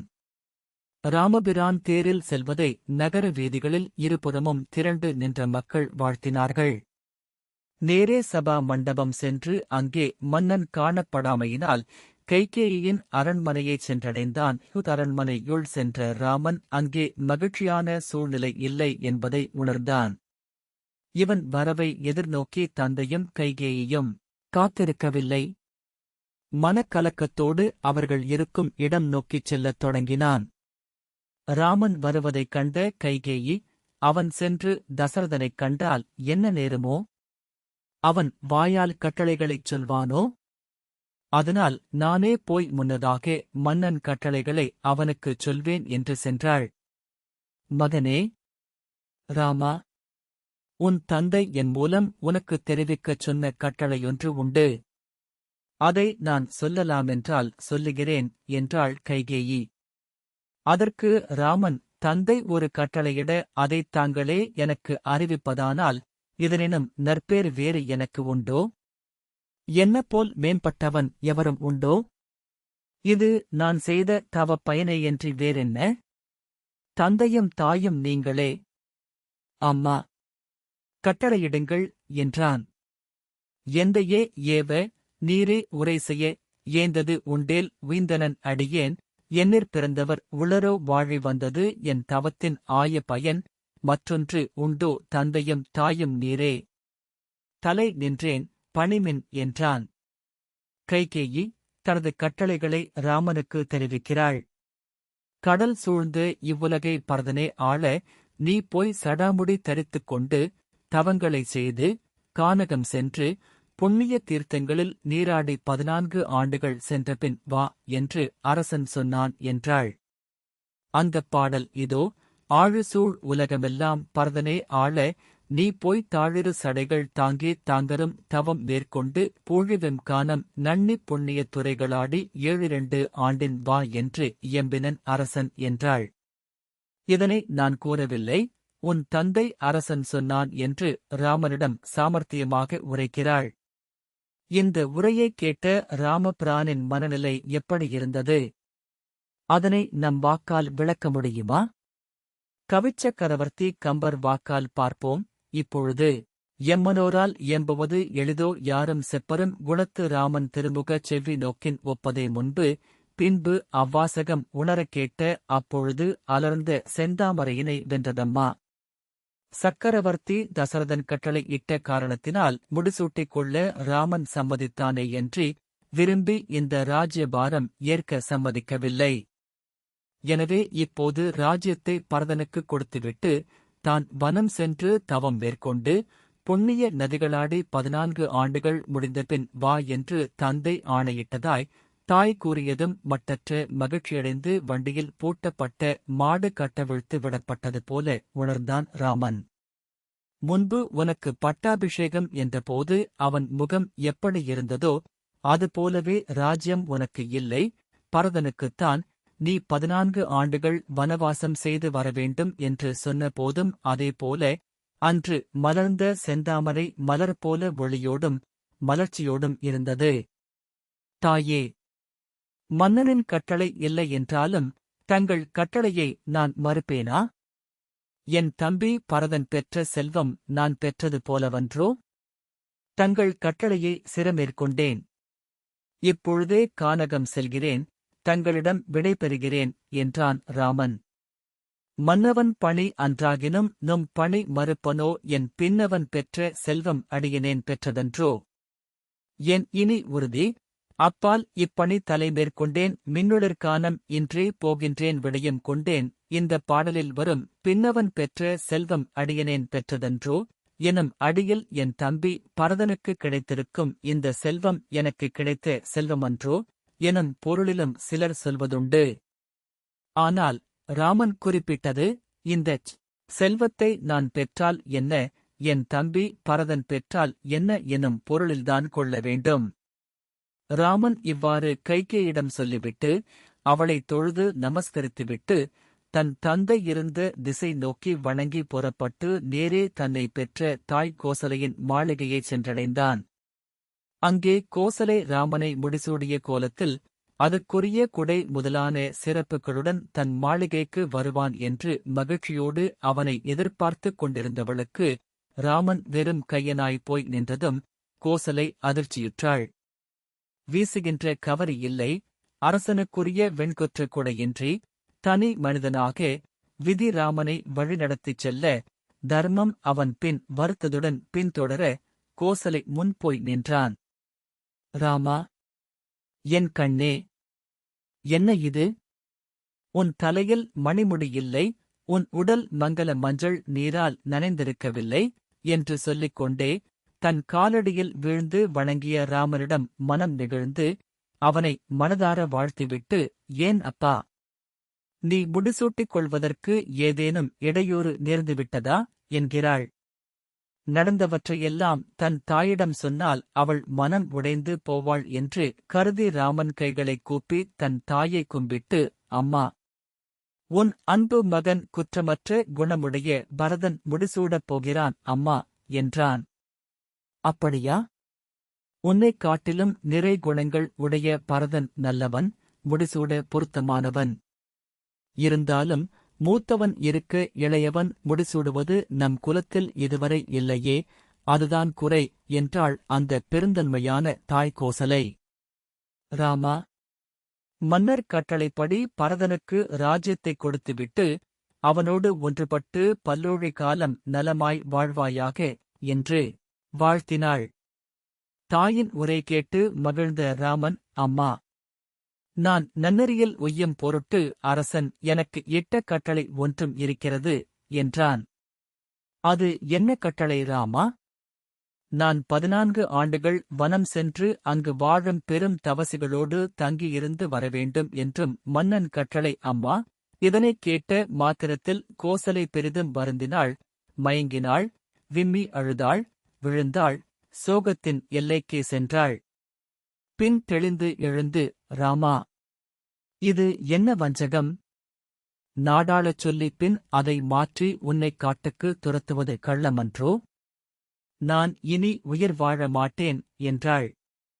எல்லோரையும் காட்டிலும் உன்பால் பேரன்பு கொண்டு நீயே உயிர் எனக் கருதிய மன்னர் அதற்கு முற்றிலும் மாறாக உன்னைக் காட்டிற்கு அனுப்பும் வகையில் நீ ஏதேனும் தவறு செய்து விட்டாயோ ராமா? என்றாள் கோசலை. நான் அறங்களேயன்றி தீவினை எதையும் செய்தவள் அல்லவே. எனக்கு ஏன் இந்தத் துயரம்? கன்றைப் பிரிந்த பசு போல கதறுகின்றேனே என்று புலம்புகிறாள். பிறகு ராமன் கோசலையிடம் பலவாறு எடுத்துச் சொல்லி ஆறுதல் கூறுகிறான். ராமா, நீ வனம் செல்கிறாய் என்றதுமே என் உயிர் போயிருக்க வேண்டும். அப்படி போகவில்லை. ஆனால் நீ போன பிறகு நான் உயிரைத் தாங்கிக் கொண்டு இருப்பது இயலாத காரியம். எனவே என்னையும் உன்னுடன் காட்டுக்கு அழைத்துச் செல் என்றாள். தாயே, தந்தை என்னை பிரிந்த பிறகு மிகவும் துயரமடைவார் அல்லவா? அப்போது அவருக்கு ஆறுதல் கூறாமல் தாங்கள் என்னுடன் காட்டுக்கு வருவது என்பது முறையாகுமா? என்றான் ராமன். இனி ராமனைத் தடுத்து நிறுத்த முடியாது என்று நன்கு உணர்ந்த பிறகு கோசலை தசரதனை விட்டே சொல்லி தடுத்துவிடலாம் என்று எண்ணமிட்டாள். பிறகு ராமன் சுமத்திரையிடம் சென்று விடைபெறச் சென்றான். கோசலை தன் கணவன் தசரதனைக் காண்பதற்காக கைகேயியின் அரண்மனைக்குச் சென்று அங்கு மன்னன் கிடந்த காட்சியைக் கண்டு மூர்ச்சையடைகிறாள். மூர்ச்சை தெளிந்து எழுந்து கோசலை அழுது புலம்புகிறாள். அவளது அழுகுரல் அரண்மனையெங்கும் எதிரொலிக்கிறது. அங்கே ராஜசபையில் இருந்த மக்கள் காதுகளிலெல்லாம் மங்கள ஒலிகள் கேட்க வேண்டிய நேரத்தில் இப்படியொரு அழுகுரல் அமங்கலமாய் கேட்கிறதே, அது என்னவென்று பார்த்து வர வசிஷ்டரை அனுப்புகின்றனர். கைகேயியின் அரண்மனைக்குச் சென்ற வசிஷ்ட முனிவர் நிலைமையை புரிந்து கொண்டார். கைகேயியிடம் நடந்தது என்னவென்று கேட்க அவள் சிறிதும் கலக்கமின்றி குற்ற உணர்வு சிறிதுமின்றி நடந்ததை கூறி முடித்தாள். வசிஷ்டர் மன்னனை எழுப்பி தேற்றுகிறார். இனி கைகேயியிடம் சொல்லி மீண்டும் ராமனுக்கு அரசை தருமாறு கேட்கலாம் என்று ஆறுதலாக பேசுகிறார். தசரதன் சோகத்தில் ராமா, ராமா என்று புலம்பிக் கொண்டிருக்கிறான். ஒரு கால் கைகேயி மனம் மாறி ராமனுக்கே நாட்டைக் கொடுத்தாலும் ராமன் அதை ஏற்றுக்கொள்வானா என்ற ஐயம் ஏற்படுகிறது. எனினும் முனிவர் வசிஷ்டரின் ஆலோசனையை கைகேயி ஏற்காமல் மன்னன் கொடுத்து வாக்கைக் காப்பாற்றவில்லையானால்தான் உடனே உயிர் நீப்பேன் என்கிறாள். கோபம் கொண்ட வசிஷ்டர் கைகேயியை நீ பெண் அல்ல, பேய் என்கிறார். தசரதன் குலகுருவான வசிஷ்டரிடம் ராமன் கானகம் போய்விட்டானா என்று கேட்கிறான். கோபத்துடன் கைகேயியிடம் ராமன் காட்டுக்குப் போய்விட்டால் நான் உயிர் தரியேன் என்கிறான். இவ்வாறு பலவாறு கைகேயியிடம் சொன்ன பின் இன்னே பலவும் பகர்வான் இறங்காதாளை நோக்கிச் சொன்னேன் இன்றே, இவள் என் தாரமல்ல, துறந்தேன் மன்னே ஆவான் வரும் அப்பரதந்தனையும் மகன் என்று உன்னேன் முனிவா. அவனும் ஆகான் உரிமைக்கு என்றான். முனிவரே, இனி இந்தக் கைகேயி என் மனைவியும் அல்லள், அந்தப் பரதனை என் மகனாக கருதமாட்டேன். அவன் இனி மகன் என்ற உரிமையில் செய்ய வேண்டிய காரியங்களுக்கும் உரியவன் இல்லை என்றான் தசரதன். பிறகு கோசலையைக் கண்டு மனம் வருந்திப் புலம்புகிறான். கோசலை கணவனை தேற்றுகிறாள். தசரதன் பழைய நிகழ்ச்சிகளைச் சொல்லிச் சொல்லிப் புலம்புகிறான். கோசலை கணவனிடம் ராமனைப் பிரிந்து தவிக்கும் என்னை நீங்களும் கைவிட்டுச் சென்றால் என் நிலை என்னவாகும் யோசித்தீர்களா என்று கேட்கிறாள். கோசலை, என் உயிர் நீங்குவதற்குக் காரணமாக இந்த ராமனின் பிரிவு இருக்கும் என்று எனக்கு ஒரு சாபம் உண்டு. அந்த சாபம் எனக்கு ஏற்பட்ட வரலாற்றைச் சொல்கிறேன் கேள் என்று சொல்லத் தொடங்குகிறான் தசரதன். ஒருமுறை நான் காட்டுக்கு வேட்டையாடச் சென்றிருந்தேன். அங்கே யானைகளும் சிங்கங்களும் நடமாடும் பகுதிக்குச் சென்று வேட்டைக்குத் தயாராக மறைந்து நின்றிருந்தேன். அப்படி மறைந்து இருக்கும்போது சலபோசனன் எனும் சிறந்த முனிவனும் அவன் மனைவியும் பார்வை இழந்தவர்களாக தன் மகனே துணையாக அவனுடன் இருந்தார்கள். கண் இழந்த பெற்றோருக்கு தண்ணீர் கொண்டு வரும் பொருட்டு ஒரு குறுகிய பாத்திரத்தில் நீரோடையில் அந்த மகன் நீர் முள்ளும்போது உண்டான ஓசை யானை நீர் அருந்தும் ஓசை போல இருந்ததால் மறைந்திருந்த நான் யானை என்று எண்ணி ஒலி வந்த திசை நோக்கி அம்பைச் செலுத்திவிட்டேன். அந்த அம்பு நீர் மொண்டு கொண்டிருந்த இளம் பிரம்மச்சாரியின் மீது பாய்ந்துவிட்டது. அந்த இளைஞன் தரைமீது விழுந்து புலம்பி மரணாவஸ்தைப்பட்டான். ஒலி வந்த திசை நோக்கி அம்பு விட்டேனே தவிர அங்கு இருந்தது யானையா மனிதனா என்று எனக்குத் தெரியாது. அவன் அலறி வீழ்ந்த பிறகுதான் ஓடிப்போய் பார்த்தேன். அநியாயமாக இப்படி ஓர் இளைஞன் மீது அம்பு செலுத்திவிட்டோமே என்று மிகவும் வருந்தினேன்.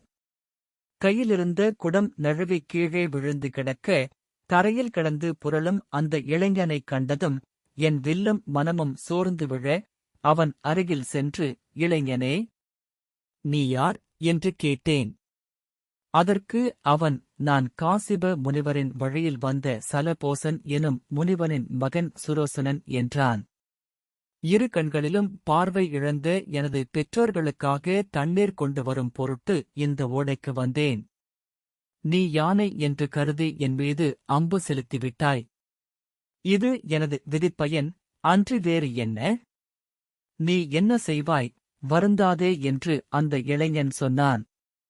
என் பெற்றோர் தண்ணீர் வேட்கையால் தவித்துக் கொண்டிருப்பார்கள்.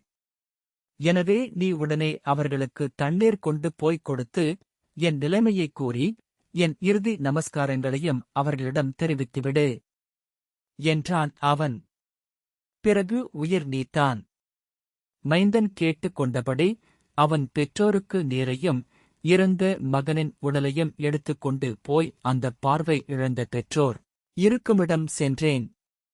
அவர்கள் என் காலடி ஓசை கேட்டு தனது மகன் என்று எண்ணி, குழந்தாய், ஏன் இவ்வளவு தாமதம்? உனக்கு ஏதேனும் சங்கடம் நேர்ந்ததோ என்று நாங்கள் மிகவும் வருந்தினோம். வா மகனே, என் அருகில் வா என்றான் அந்த கண்ணிழந்த தந்தை. உடனே நான் ஓர் அரசன் என்றும் நடந்த வரலாற்றை கூறி முடித்தேன். அதைக் கேட்டு புத்திர சோகத்தால் அந்த பெற்றோர் துன்புற்று அழுதனர். கண் பார்வை இழந்த எங்களுக்கு கண் போல இருந்த எங்கள் கண்மணி போய்விட்டானே. மகனே, உன்னைப் பிரிந்து நாங்கள் எப்படி வாழ்வோம்? நாங்களும் உன்னுடன் வந்தோம் என்று அலறினர். உங்கள் மகனைப் போல இருந்து நான் தங்களுக்கு வேண்டுவன செய்வேன் என வேண்டிக் கொண்டேன். இனி எங்களுக்கு வாழ்வு தேவையில்லை. மன்னா, இனி எங்களைப் போலவே நீயும் உன் மகனைப் பிரிந்து அந்த புத்திர சோகத்தில் உயிர் இழக்க வேண்டும் என்று சாபம் கொடுத்து விட்டான் அந்த முனிவன். கோசலை, அந்த முனிவனின் சாபம் நிறைவேறும் காலம் வந்துவிட்டது. ராமன் என்னை விட்டு பிரிதலும் அதனால் நான் உயிர் துறப்பதும் நிச்சயம் என்றான் தசரதன். உடனே வசிஷ்டர் புறப்பட்டு போய் சபா மண்டபத்தில் கூடியிருந்தவர்களுக்கு ராமன் முடிசூட்டு விழா நின்றுவிட்டதையும் ராமன் வனம் செல்லப் போவதையும் தெரிவித்தார். நாட்டு மாந்தர் அனைவரும் வேதனையால் துயருற்று தவித்தனர். ராமனைக் காட்டுக்கு அனுப்பிய தசரதன் செயலை குறை கூறினர். ராமபிரான் வனம் செல்வது அறிந்து மக்கள் மட்டுமா வருந்தினார்கள்? இல்லை இல்லை, வளர்ப்புப் பிராணிகளும் வருந்தினவாம். அவ்வளவு உயிர்களும் ஆழ்ந்த துயரத்தில் வருந்தின. இந்த செய்திகள் அனைத்தையும் கேள்விப்பட்ட லக்குவன் சினம் கொண்டான். போர்க்கோலம் பூண்டான். ராமன் முடிசூடுவதற்கு தடையாக உள்ளவர் எவராயினும் அவர்களைக் கொன்றொழிப்பேன். கைகேயியின் நோக்கம் நிறைவேற விடமாட்டேன் என்று எழுந்தான். லக்குவன் எழுப்பிய வில்லின் நாணொலி கேட்டு ராமன் அங்கே வருகிறான். தம்பி, கோபப்படாதே, நீ ஏனப்பா இப்போது கோபப்படுகிறாய் என்று அவனை அமைதிப்படுத்த முனைகிறான். இலக்குவனுக்கு ராமன் பல நல்லுரைகளைக் கூறி அவன் கோபம் தணிவிக்கிறான். பிறகு ராமன் இலக்குவனுடன் சுமித்திரை இருக்குமிடம் செல்கிறான். அதுவரை நடந்தவை அனைத்தையும் கேட்டு சுமித்திரை வருத்தத்தில் ஆழ்ந்திருந்தாள். நல்வார்த்தைகள் கூறி ராமன் அவளைத் தேற்றுகிறான். பின்னர் ஏவல் மகளிர் தவசிகள் அணிய வேண்டிய மரவுரி கொண்டு வர அதனை ராமன் பெற்றுக் கொள்கிறான். உடனே லக்குவன் தானும் ராமனுடன் வனம் செல்ல வேண்டுமென்று தன் தாய் சுமித்திரையிடம் கேட்கிறான். அதற்கு அந்த தாய் சொல்கிறாள், இலக்ஷ்மணா, நீ உடனே புறப்படு. இனி ராமன் இருக்கும் இடம்தான் உனக்கு அயோத்தி. நீ ராமன் மனம் கோணாமல் நடந்து கொள். அவன் வனவாசம் முடிந்து நாடு திரும்பி வந்தால் நீயும் வா. அப்படி அவனுக்கு ஏதேனும் தீங்கு நேர்ந்தால் அவனுக்கு முன்பாக நீ இறந்துவிடு என்றாள் அந்த புனிதமான தாய்.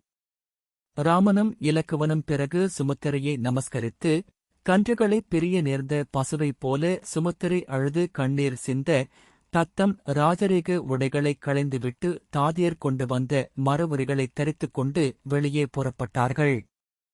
இலக்குவனும் தன்னைப் போலவே மரவுரி தரித்த காட்சி கண்டு ராமன் சொல்கிறான், லக்ஷ்மணா, நான் கானகம் செல்வதால் கைகேயி நீங்கிய தாய்மார் இருவரும் தந்தையும் ஆறாத்துயரில் ஆழ்ந்துள்ளார்கள்.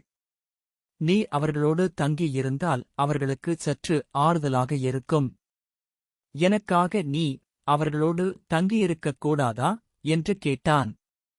ராமன் அவ்வாறு சொல்லவும் அன்பே உருவான லக்குவன் தோள்கள் குலுங்க விம்மி அழுது ராமனை நோக்கிச் சொல்கிறான், அண்ணா, நான் உங்களுக்குச் செய்த தீமைதான் என்ன?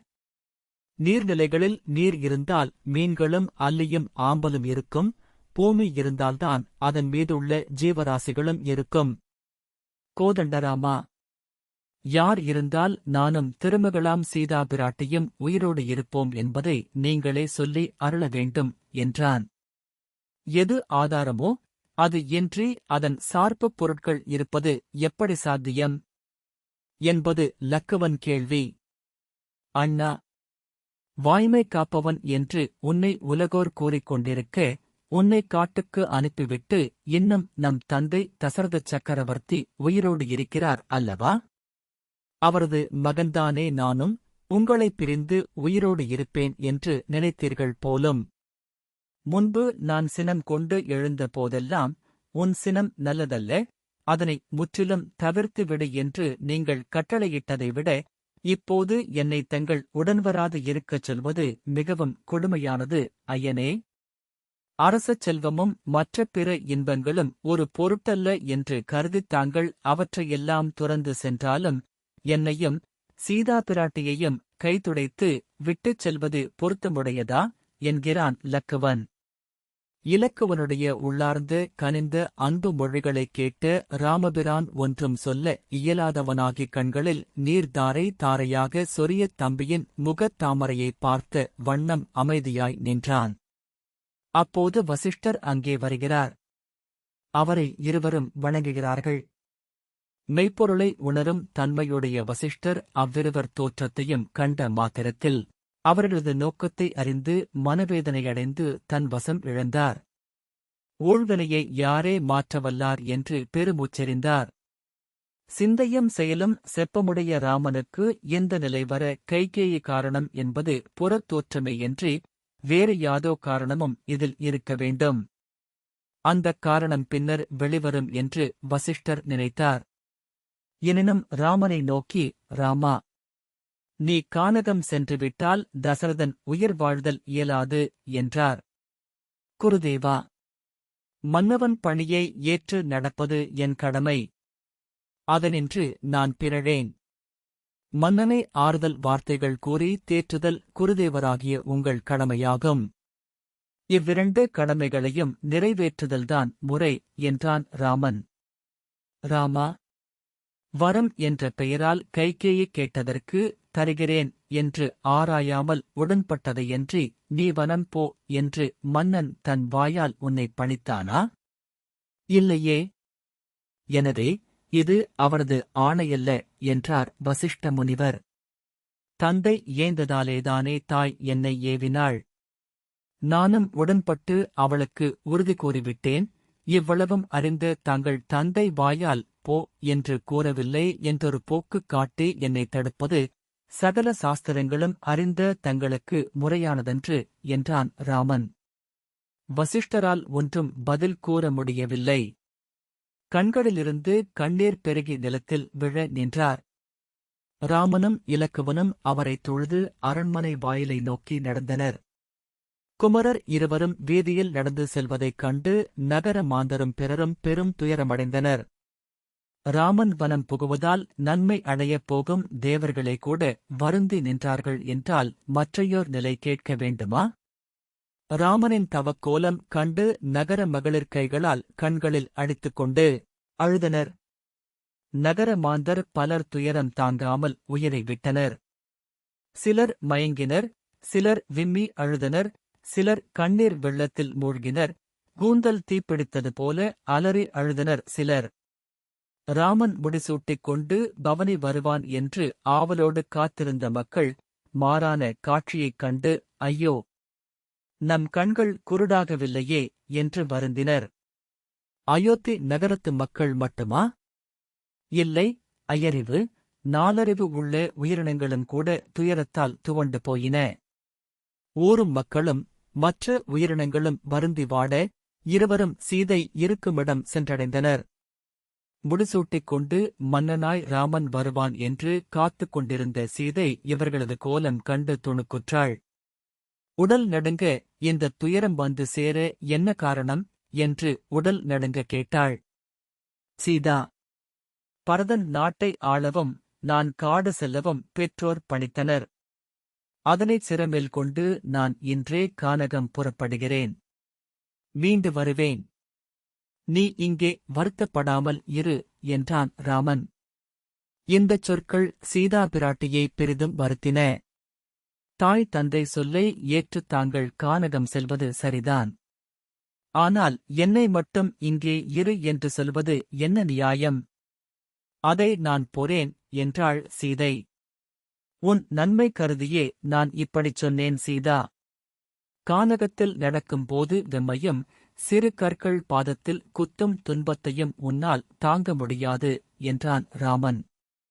அதற்கு சீதா பிராட்டி சொல்கிறாள், நின் பிரிவினும் சுடுமோ பெருங்காடு?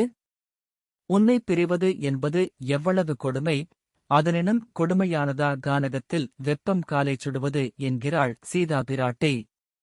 இவளைக் கண்ணீர் கடலில் மிதக்க விட்டு எப்படி பிரிந்து செல்வது என்று ராமன் மனதில் குழப்பம் ஏற்படுகிறது. அப்போது சீதை உள்ளே சென்றுதானும் மரவுரி தரித்து ராமன் முன்பாக வந்து நின்றாள். ராமனுடைய கையை தன் மெல்லிய கரத்தால் பற்றினாள். பிராட்டியின் இந்தச் செயலைக் கண்டோர் அனைவரும் மயங்கி விழுந்தனர். நீ அவசரப்பட்டு துணிந்த செயல் உனக்கு மகிழ்ச்சி தருவதாயினும் எனக்கு பெரும் துன்பம் தருகிறது என்றான் ராமன். காட்டு வாழ்க்கை துன்பம் தருவதுதான், நான் இல்லாவிட்டால் அஃது இன்பமாகிவிடுமா என்றாள் சீதை. ராமபிரானால் ஒன்றும் பேச முடியவில்லை. மூவரும் அங்கிருந்து புறப்பட்டனர். அந்தக் காட்சியைக் கம்பர் வாக்கால் அறிந்து அனுபவிக்கலாம். அவர் சொல்கிறார், வரவொரியே தன் உடம்பில் சுற்றிக் கொண்டு திருமகள் பின்னே வர, வில் ஏந்திய கையனாய் லக்குவன் முன்னால் செல்ல, கார்மேக வண்ணன் இராகவன் செல்லும் காட்சியைக் கண்ட அவ்வோராருக்கு உண்டான துன்பம் சொல்லும் தரமாமோ? அந்தப் பாடல் இதோ. சீரை சுற்றி திருமகள் பின் செல ஊரை விற்கை இளையவன் முன் செல காரை ஒத்தவன் போம்படி கண்ட அவ்வூரை ஒற்றதும் உணர்த்தவும் ஒண்ணுமோ? இந்தக் கோலத்தோடு கானகம் செல்லும் இவர்களைக் கண்ட அயோத்தி மாந்தர், இனி இவர்கள் வனம் புகும் எண்ணம் மாறாது என உணர்ந்து, இனி அழுது பயனில் லை, இவர்களுக்கு முன்பாக நாம் வனம் செல்வதே நன்று என்று எழுந்தனர். இம்மூவருடன் கோசலையும் சுமத்திரையும் பின்தொடர்ந்து செல்லத் தொடங்கினர். தன்னைத் தொடர்ந்து வந்த தாய்மார்களைத் தடுத்து நிறுத்தி, நீங்கள் என்னை பின்தொடர்வதை விட்டு போய் அரசரை தேற்றுங்கள் என்றான் ராமன். பின்னர் லக்குவன் முன் செல்ல, சீதை பின் தொடர நடந்து வந்த ராமபிரான், சுமந்திரன் கொண்டு வந்து நிறுத்திய தேரில் ஏறிக்கொண்டனர். தேர் புறப்பட்டது. அங்கிருந்து புறப்பட்டு அயோத்தி நகரை நீங்கி 2 யோஜனை தூரம் சென்ற பிறகு ஒரு சோலையை அடைகின்றனர். அங்கு இருந்த முனிவர்களுடன் இவர்களும் தங்கினர். ராமனைத் தொடர்ந்து நகரத்து மாந்தர்கள் அனைவரும் வந்து சேர்ந்து அந்தச் சோலையிலேயே தங்கினர். கூடியிருந்த மாந்தர் அனைவரும் ஊன் இன்றி உறக்கம் துறந்து துயரத்தில் மூழ்கியிருந்தனர். அந்த நேரத்தில் ராமனும் சுமந்திரனும் மட்டும் பேசிக் கொண்டிருந்தனர். ராமன் சுமந்திரனிடம், அமைச்சரே, உம்மால் ஒரு காரியம் என வேண்டும். அன்பு மிகுதியினால் நம்மோடு வந்திருக்கும் இந்த மக்களை திரும்ப அனுப்புவது எளிதான காரியமன்று. அப்படி அவர்களை திரும்ப அனுப்பாமல் நாம் தொடர்ந்து வனம் புகுவதும் நன்றன்று. ஆகையால் நீங்கள் இப்போதே ரதத்தை ஓட்டிக்கொண்டு நகரத்துக்கு திரும்பிச் சென்று விடுங்கள். நீங்கள் ரதம் ஓட்டிச் சென்ற தடத்தை பார்த்து அவர்களும், நான் நாடு திரும்பிவிட்டேன் என்று ஊர் திரும்பி விடுவார்கள் என்றான். இந்த இடத்தில் வான்மீகி ராமாயணத்தில் வேறுவிதமாக கூறப்பட்டிருக்கிறது. அது வருமாறு, தமசா நதிக்கரையில் சிறிது ஓய்வு எடுத்துக் கொண்ட ராமன் தொடர்ந்து வந்த மக்கள் அறியாவண்ணம் அவர்கள் உறங்கும் நேரம் பார்த்து, மூவரும் தேரில் ஏறி சிறிது தூரம் சென்று ஆற்றை கடந்து சென்ற பிறகு இறங்கிக் கொண்டு சுமந்திரரை தேரை திரும்பச் செலுத்தி சிறிது தூரம் போய்விட்டு வருமாறு பணித்ததாகவும், பிறகு மூவரும் தேரில் ஏறிக்கொண்டு தேவசுருதி, கோமதி என்னும் இரு நதிகளைக் கடந்து கங்கை கரையை அடைந்ததாக கூறப்பட்டிருக்கிறது. ராமன் கூறிய ஆலோசனையை ஏற்று சுமந்திரர் புறப்படுமுன் ராமனிடம், ராமா, தாங்கள் மூவரையும் காட்டில் கொண்டுவிட்டு வந்ததாக போய் மற்றவர்களிடம் சொல்வேனோ, உடன் அழைத்துக் கொண்டு வந்தேன் என்று சொல்வேனோ, என்ன சொல்வேன்? ராமா, தங்களை இந்த காட்டில் விட்டுவிட்டு நான் மட்டும் நாடு திரும்பிச் சென்றால் என் அன்புக்கும் நட்புக்கும் என்ன பொருள்? நகரத்து மாந்தர்களும் மற்றைய அரசர்களும் உங்கள் பின்னால் வருகிறார்கள். எப்படியும் உங்களை திரும்ப அழைத்துக் கொண்டு வந்துவிடுவார்கள் என நம்பியிருக்கும் உங்கள் தந்தை தாங்கள் வரவில்லை என்பது தெரிந்தால் உயிர் தரித்திருப்பாரா? அவருக்கு நானே யமன் என வேண்டுமா? கைகேயி உன்னை வனம் போகச் சொன்னதால் தசரதன் மரணாவஸ்தையில் இருக்கிறார். ஆயினும் உயிர் இன்னும் இருக்கிறது. நீங்கள் வனம் போய்விட்டதை நான் போய் சொன்னால் அவரது உயிர் பிரிந்துவிடும். அவரை கொன்ற பழி என்னை சேராதா? எதற்கும் ராமன் இசைந்து வரவில்லை என்றதும் சுமந்திரன் அவன் அடியில் வீழ்ந்து புரண்டு மன்றாடுகிறான். பிறகு ராமன் சுமந்திரனை தூக்கி எடுத்து நிறுத்தி ஆறத் தழுவிக்கொண்டு அழைத்துக் கொண்டு சென்று பேசுகிறான். துன்பம் எத்தகையவருக்கும் வரும் என்பதனை சிறந்த அறிவாளியான நீங்கள் அறியீரோ? இப்போது காடு செல்லும் துன்பம் வருகிறதே என்று தெய்வமாய்க் கருதற்குரிய தந்தையின் சொல்லை தட்டி நடந்தால் நான் ஏதும் பழி சாதாரணமானதன்று என்பதும் உமக்குத் தெரியாதா? நீங்கள் என்னை காடு செல்லாது தவிர்ப்பது முறையில்லை என்றான் ராமன். இப்படி பற்பல சொல்லி தான் வனம் புகுவதே அறம் என்றும், இல்லையேல் பெரும்பழி தனக்கு வந்து சேரும் என்றும் ராமன் கூறுகிறான். நாடு திரும்பிய பின் கைகேயியிடம் கோபப்படக்கூடாது என்றும், தம்பி பரதனிடம் மாறாத அருள் பாலித்து வரவேண்டும் என்றும் கேட்டுக்கொள்கிறான். செல்லும் சொல் வல்லானாகிய ராமபிரான் மீண்டும் ஏதும் சொல்வதற்கு இடமின்றி தன் கட்டளையாக கூறியவற்றைக் கேட்ட சுமந்திரன் அதற்கு உடன்பட்டு அவர்களை வணங்கிவிட்டு புறப்பட்டான். சீதா பிராட்டி சுமந்திரனிடம், சக்கரவர்த்தியிடமும் மாமியரிடமும் என் வணக்கங்களைக் கூறுங்கள்.